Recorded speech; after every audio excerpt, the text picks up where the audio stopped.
Strike करने का हमें कोई शौक नहीं है। अब स्ट्राइक में हम अपना नुकसान करते हैं, सारे काम छोड़ के बैठे हैं। हम भी काम करने ही आते हैं। जब हम काम करते हैं तभी कोई क्लाइंट हमें फीस देके जाता है। आज हम स्ट्राइक पे हैं क्योंकि हमें दुख है, हमारे साथ जाति हो रही है। उस जाति की आवाज अगर हम नहीं उठाएंगे तो कौन उठाएगा।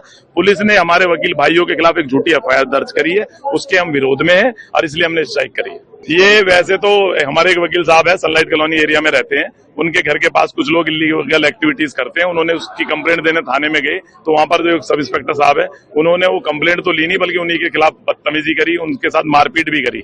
जब वो कंप्लेंट हमने रिसीव कराई बाद में, उसके बाद वो यहाँ पर मिले उन्हें कोर्ट के बाहर, उन्होंने पूछा भाई मेरी कंप्लेंट पे कार्रवाई क्यों नहीं कर रहे। तो उन्होंने वहां भी उनके साथ ये बदतमीजी करी। वो तो वकील साहब सारे साथ थे, तो हमारे वकील को बचाया गया। उसमें थोड़ी सी धक्का मुक्की हुई। उस धक्का मुक्की को लेकर वो जाके एक झूठी एफआईआर हमारे दर्ज करा दी, जबकि हमने भी कंप्लेंट दी, उस पर कोई कार्रवाई नहीं हुई। उस एफआईआर के विरोध में हमें कि कब तक हमारे खिलाफ एफआईआर करते रहेंगे। जहां वकील विक्टिम होता है और पुलिस कंप्लेनेंट होती है वहां पर तो एफआईआर हो जाती है। जहां वकील खुद विक्टिम है, हमारी कंप्लेंट पे कोई कार्रवाई नहीं करती पुलिस, क्योंकि इनके हाथ में एफआईआर है, सारा सिस्टम इनके हाथ में। तो ये सोचते हैं कि हम मनमानी करेंगे, तो इनको ये अब ये बता दिया है हमने तरीके से कि आज से पहले इन्होंने कुछ भी कराओ, लेकिन अब हमारी बार में कोई भी इस तरीके की अगर एक्टिविटी होगी और पुलिस अपनी मनमानी करेगी तो उनको कड़े शब्दों में और कड़े तरीके से हम जवाब देने में बिल्कुल समर्थ हैं। ये आम आदमी की तो करते ही नहीं है, वकीलों के भी नहीं कर रहे। और जहां पुलिस का मामला हो तो 2 मिनट में हो जाती है। अभी आपने देखा होगा एक जज साहब के खिलाफ तो डीडी एंट्री 2 मिनट में लिख ली इन्होंने।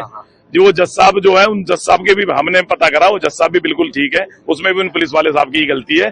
अगर ऐसा कुछ हो रहा था जो उन्होंने दिखाया कि मैंने जज साहब को ये दिया वो दिया, तो पहले कंप्लेंट क्यों नहीं करी? पहले क्यों पैसे दे रहे थे? तब कहां से आ रहे थे पैसे? उन्होंने जहां इनके खिलाफ कुछ कर दे तो ये ऑर्डर कर देते हैं। उस दिन का हमने कोर्ट का ऑर्डर भी निकलवाया है, उसमें एसएचओ को डायरेक्शन दी थी जो उसने फुलफिल नहीं करी। उससे बचने के चक्कर में उसने वो झूठी डीडी एंट्री करी और जज साहब का ट्रांसफर भी करवाया। चोर है, चोर है। जब तक हमारी डिमांड पूरी नहीं होगी, हालांकि इन्होंने के सुबह से मेरे पास फोन आ रहे हैं, आज शाम को दोनों डीसीपी यहाँ पर आ रहे हैं, मिलते हैं। अगर कोई वो सॉल्यूशन हमारी बात का करेंगे तो हम स्ट्राइक विड्रॉ करेंगे, अदरवाइज स्ट्राइक कंटिन्यू रहेगी। कोर्ट के अंदर कोई पुलिस वाले आ रहे हैं? कोई नहीं आ रहे हैं, हमने कड़े शब्दों में कह दिया। और कोई आ भी रहे हैं तो सीधा बाहर भगा दिया जा रहा है। हालांकि कोई पुलिस वाला सुबह से अंदर नहीं आया और ना हम आने देंगे, इसलिए हम यहाँ खड़े हैं। जब हम काम नहीं करेंगे तो ये भी नहीं करेंगे।